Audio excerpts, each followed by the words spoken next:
Now it's time for I Challenge You, the show that goes to show that any weapon you use against your enemy, you also use against yourself. Like every progression series, I will start the episode by opening packs. Unlike other progs, the episode will then dissolve into full-on mechanized melee. In one corner, an army of Windbot AIs, with an arsenal of progressively more powerful decks. In the other corner, my own Windbot, wielding whatever garbage Twitch chat and I can put together out of our packs. Our bot gets 2 best of 3s per episode to beat its competitor and climb its way to the top of the ladder. If it wins, it gets a shot at the next challenger. If it fails, chat can throw it a gift to help it out next episode. The odds are against our digital champion, so it's our job to scheme, metagame, and do everything in our power to rig the match. So without further ado, get ready to rumble!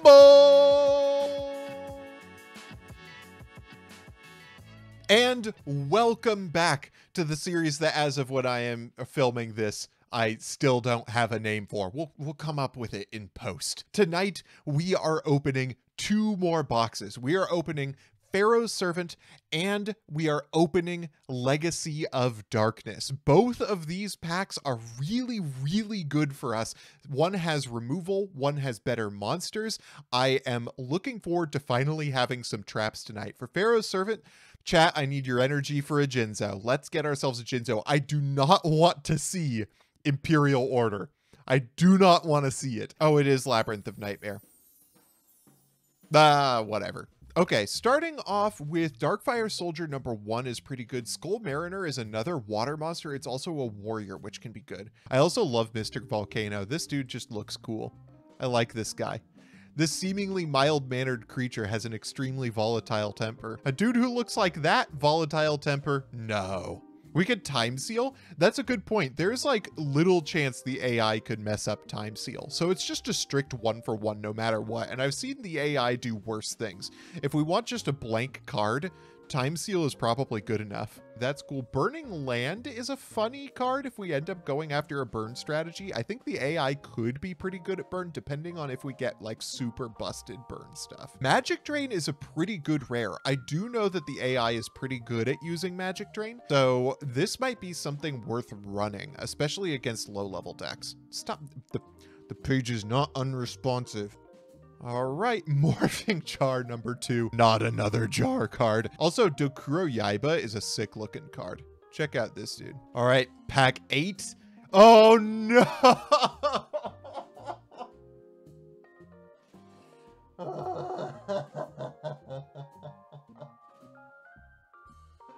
All our good cards are spell cards. We cannot use this. We cannot allow the AI to have this card.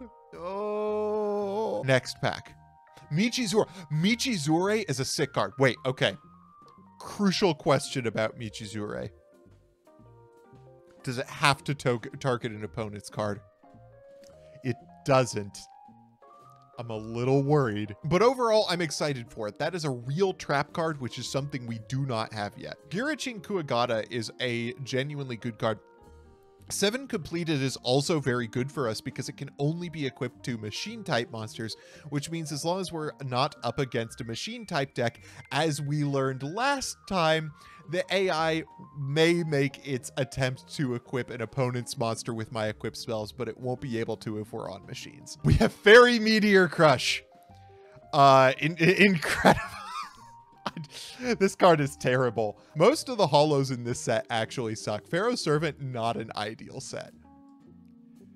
Yo!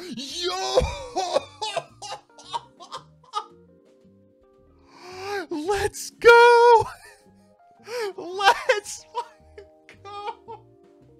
Premature Burial! This card is sick! The AI will absolutely revive something stupid, but you know, a monster is better than no monster, and a Magic Drain also sick. Premature Berry. I was just talking shit about the holos in this set. Yeah, this card is nuts and will be for the foreseeable future. Next pack. Thousand Eyes Restrict is so good. I'm not sure if I can trust the AI with it, but I'm sure gonna try once we get Metamorphosis. I am absolutely going to try. We are pulling nuts out of this set. If this were an actual progression series, I would be unbeatable. But given that it's an AI progression series, all right, pack 17. What? Wow, if I was in a real progression series, I would be unbeatable right now. Pack number 18. Can we get the Jinzo to close out this opening? Not so far. Next pack, Nobleman of Extermination is a genuinely good card. This one is going to be good for the foreseeable future. I think the Nobleman of Extermination is one of the best pulls we could get, and I hope to get a couple more copies. All right, pack number 20, another Michizure. Let's go. This is so good. Flying Kamakiri number 2, a target for Flying Kamakiri number 1. Oh, Exterm can target your own cards. RIP. Ceasefire. We are getting every good Ultra in this set. Ceasefire is very good later on if we go for burn. All right. Next pack. What?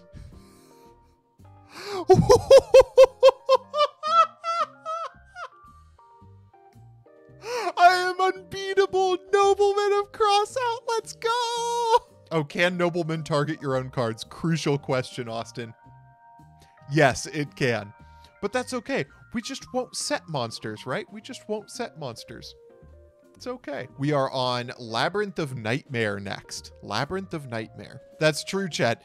If we play flip monsters, the AI just won't set them, so our nobleman will be live. It's perfect. 24 packs of Labyrinth of Nightmare. Can they contest Pharaoh's Servant? Pack number 1. Mask of Brutality is... Oh, it's an equip spell. We probably can't run it. Akibio Dracmard could be pretty good.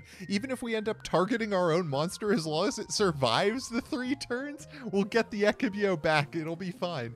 Or it'll just keep Akibioing our own monsters. We'll have to see. We'll have to see. It's truly, every day is a gift waiting to be opened with the AI. Next pack, Offerings to the Doomed is a good card. Unfortunately, it can target your own monsters. So we can't run this card. Next pack, another Jowgen and a Revival Jam. Excellent. Mask of Weakness and Skull Lair, however, both incredibly good cards. Please tell me that these cards can only target your opponent. We can't run either of these. These are both some of the best cards in the set, and we can't run them. Pack number 6. Fairy Box is good. Fairy Box has a low enough cost that I don't think the AI will run itself into the ground for it, and it's just a genuinely good card at all times. I am happy to see Fairy Box. Next pack, Tornado Bird. Not great. All right, pack 11. Amphibian Beast. Now, this is our first genuinely good boss monster. Oh, there's Soul of Purity and Light. Okay, Soul of Purity and Light is really good. We may not be able to run Hysteric Fairy, but we could definitely run Soul of Purity and Light. Card of Safe Return. Let's go. This is another card I don't think the AI can mess up as long as we have the cards to bring back from the graveyard.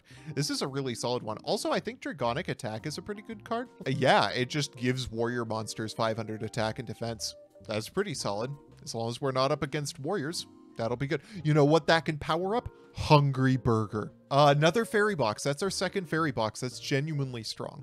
A second Amphibian Beast and an Aqua Spirit are both strong, as is Gerudo the Wind Spirit. Okay, so we've got our 2 boss monsters. I think that's probably good enough for our purposes. You know what just occurred to me, chat? If the AI gets 2 copies of Fairy Box at once, it will keep both of them on the field. That could be a problem. We'll just win the life.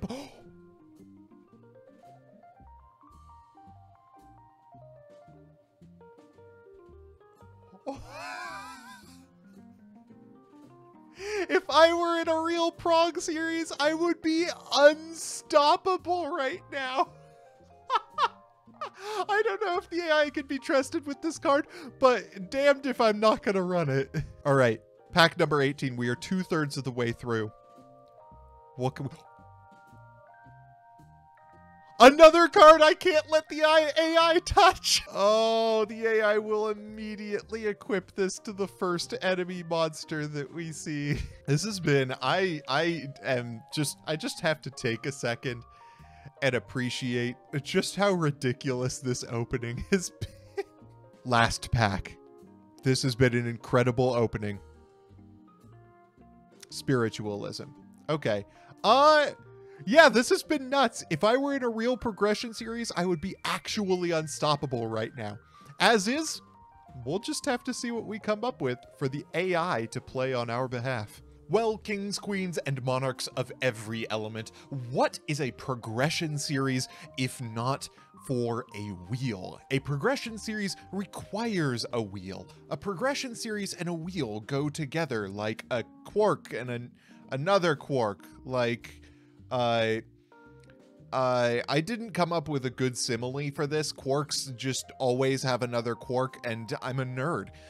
So we're gonna run that one back. That was terrible. We're not putting that one in the episode. Everybody's just saying like MBT and Bussy jokes, and that is just true. Okay, we're gonna try this one more time. Folks, we are running a proper progression series here, and a proper progression series cannot exist without a wheel. But we not only have one wheel, but we have two wheels, beginning with the Wheel of Blessings. One I and the AI are granted at the beginning of every episode. There are some pretty fun ones on here, not a lot of just free stuff. Some things we gotta think about and try for on this wheel. Let's take a spin and see what we can find. All right, here we go. Show me what we are playing with today. And the answer is Multiply. Ooh, Multiply is one of my favorite ones. Multiply allows me to choose a card that I pulled this episode and turn it into 2 copies of that same card. We've got a lot of options to work with. Let's take a look at what we've got. But before we do that, I am cursed with glorious power, with being too good at raising an AI. By the rules of my series, if I manage to climb 2 rungs, clear both decks in an episode, I am clearly too strong and must be contained, and therefore will be subject to the Wheel of Calamities. Yes, folks, the Wheel of Calamities contains many unfortunate happenings that could happen to our team, things that are roadblocks on our path to inevitable victory, and many of them involve the input of our devious chat. Let's see what awful things will happen to us this time.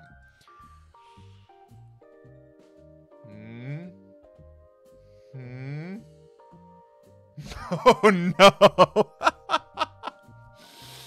Semi-limited is our option for today. The way semi-limited works is for this entire episode, I must run 2 or fewer copies of any card. I am not allowed to run more than 2 copies of any one card. Fortunately, the card I intend to duplicate is one I only have 1 copy of so far, but I am not going to have much consistent stuff to work with this time. We may be grasping a little bit for playables.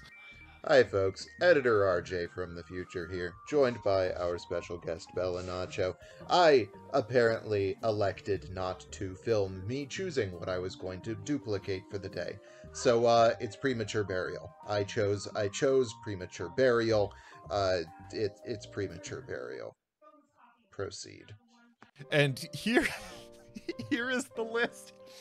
The one thing that I really love about the format where we get 2 tries with 2 different decks at each deck is that I get to run something absolutely meme-worthy as my first deck every time that we play. And today is no different. We are running, as chat has lovingly called it, Uwu Gucci.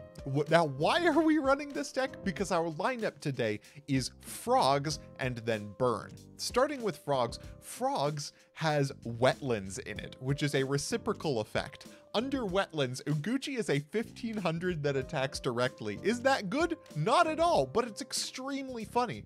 We're also running 2 copies of Cure Mermaid, which goes up to 2000 under Umiruka, which is pretty good. It can be searched off of Mother Grizzly. 2 copies of Solemn Wishes. With their powers combined, we can pay for infinite fairy boxes and infinite dark elves. And we're also going to be taking a lot of damage, so goddamn do we need this card.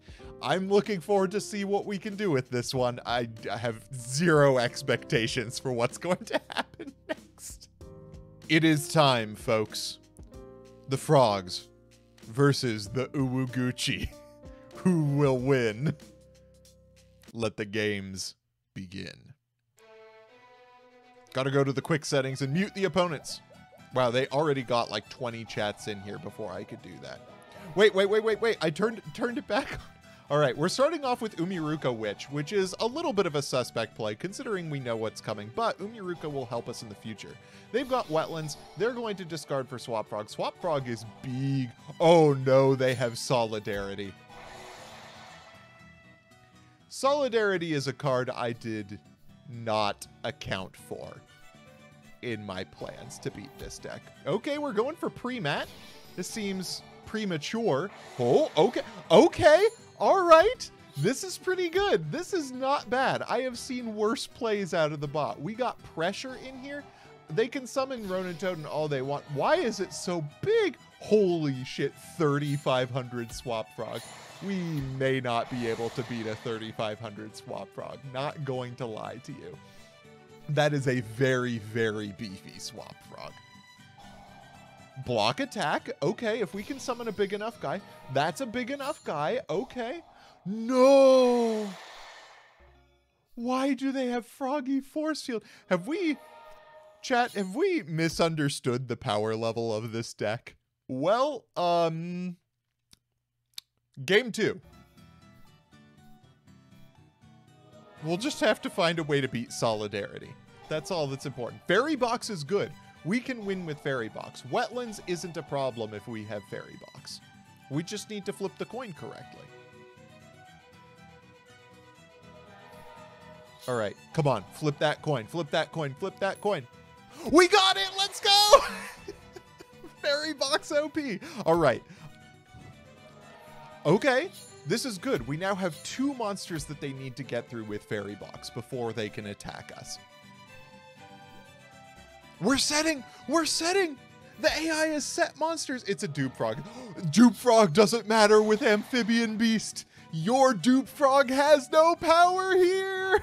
High Tide Gyojin in. We got this, chat. We are going to beat the frogs this time. They're setting again. Your Dupe Frog will not get you through this. We're going to normal summon Cure Mermaid. We don't need to... You know what? It doesn't matter. We win anyway. Let's go! I have been informed that chat cannot see the life points here. All right, we're back. We now have life points.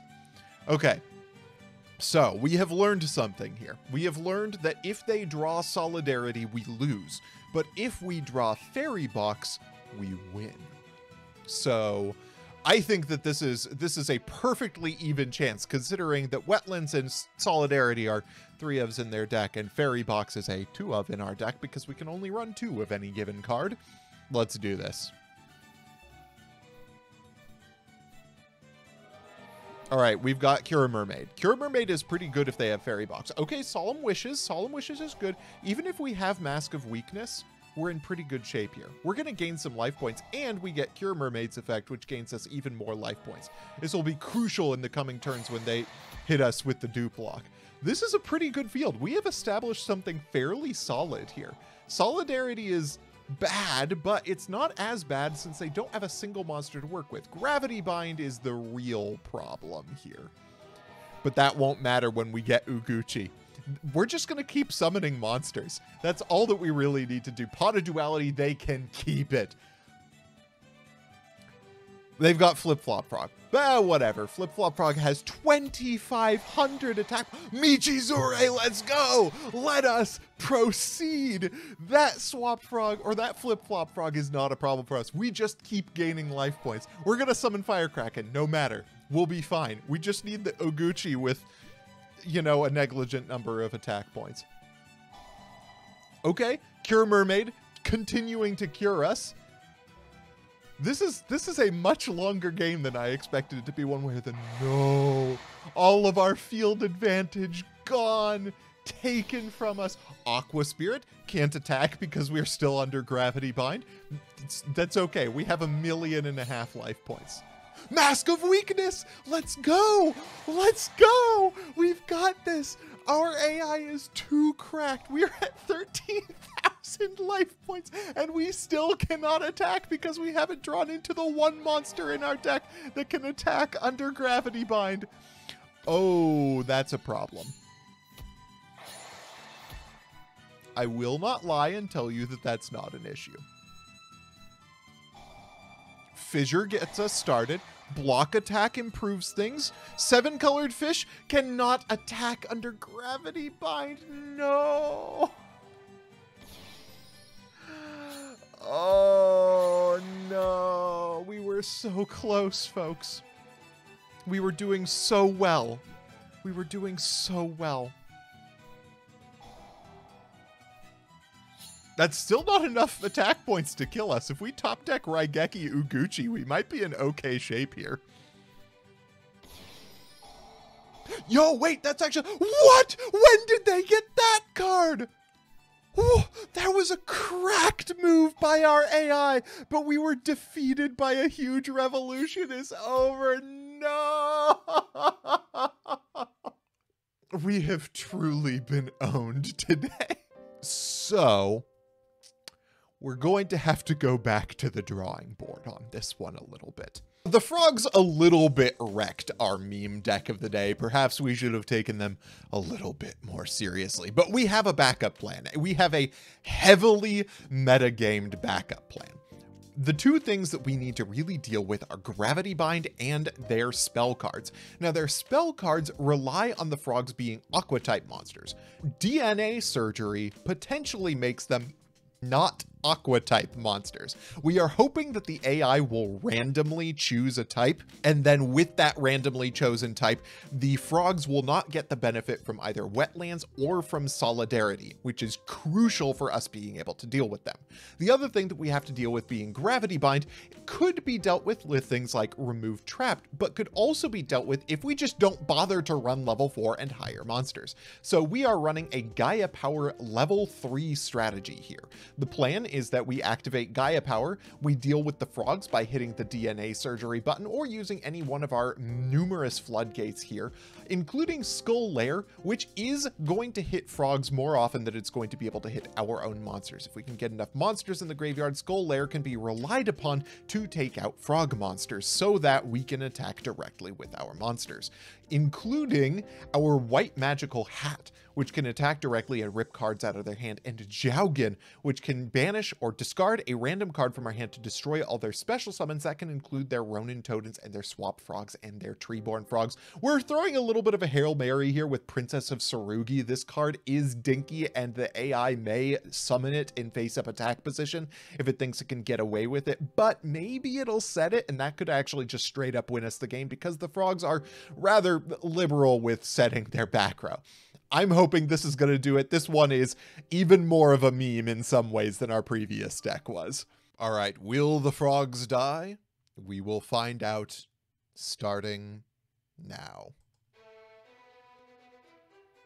All right, this is not going in our favor. We have already lost rock, paper, scissors. They're going to activate wetlands. That's okay. This is within the parameters we predicted for. What is that? We didn't see this one before.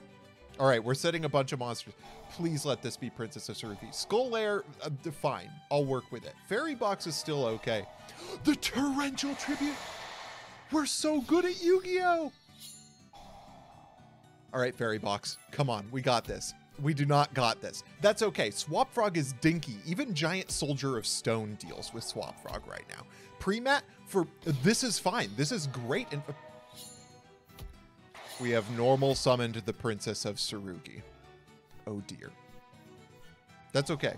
Ronin Totem can summon itself. That's fine. They don't have Solidarity. Fairy Box fails. But, again, we only need one more monster in the graveyard before Skull Lair becomes live. Jowgen the Spiritualist is really, really good here. Oh, accept it!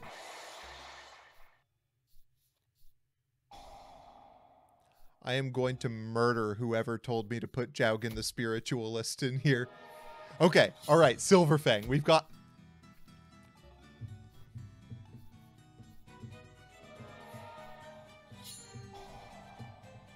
Come on, we've got to hit this time. Yes! Alright, one more hit. Yeah! Oh, the AI is so good at predicting coin flips. Let's go! Okay.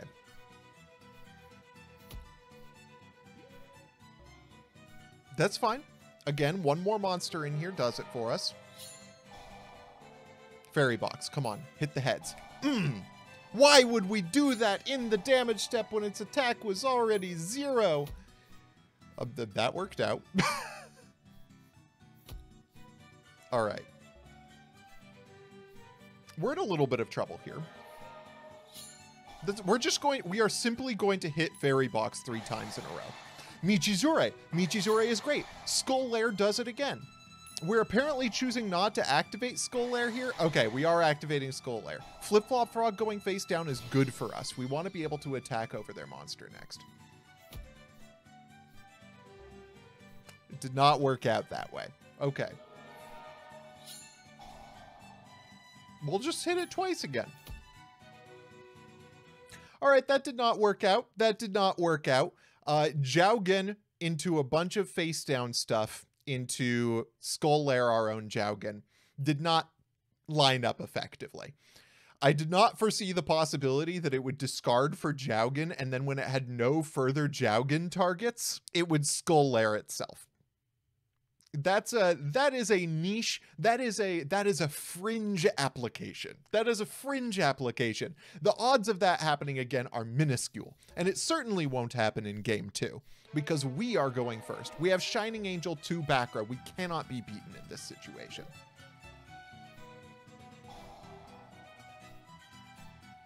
All right.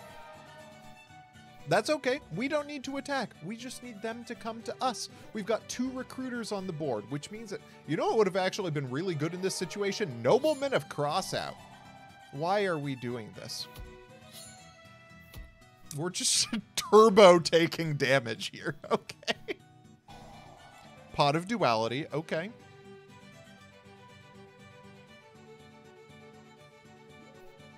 All right. This is fine. That monster has basically 0 attack points.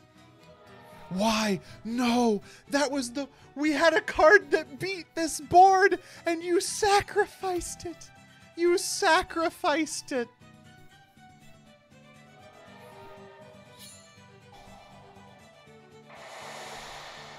Haha, I get Michi's right.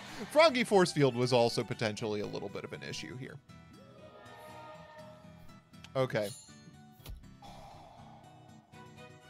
A little bit of an issue. Oh, we could have double Michi's right, I think. That's okay. Again, if we draw into a 3, we're in good shape, and our deck is full of those. Oh, hello, Gaia Power. What is our other face down? Why didn't we use Torrential Tribute? Why didn't we use Torrential Tribute? Why didn't we use Torrential Tribute? They had a full field of monsters. They had a full field of monsters, and we didn't Torrential Tribute. Remove Trap might have been a good idea in retrospect, but again, we had a lot of floodgates we were relying on. It was an uphill battle one way or another, and this deck may be a little bit of trouble. I agree, chat. We should give it the game of 3 just to see what could have been. All right. If we see DNA surgery, we're in very good shape.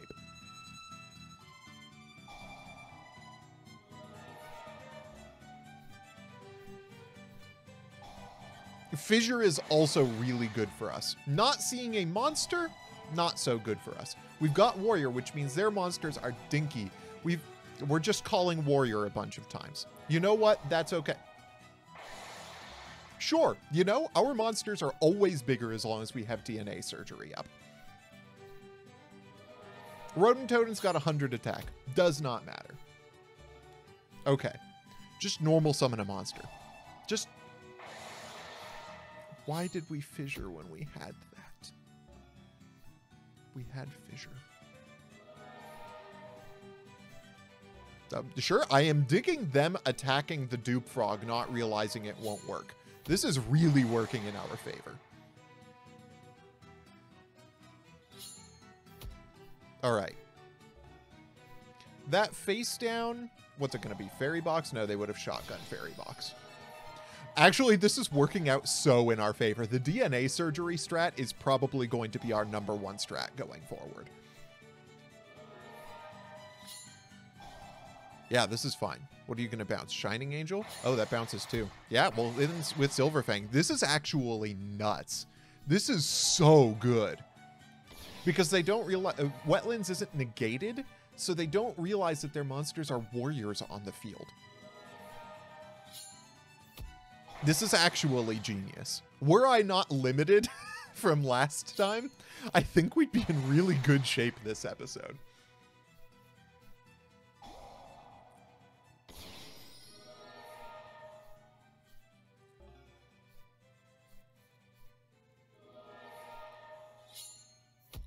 Yeah, that went great. While we didn't win this one, I think that we gained really valuable information, which is that DNA surgery is basically an FTK versus this deck. And it will be even better to know when we're allowed to run 3 copies of it.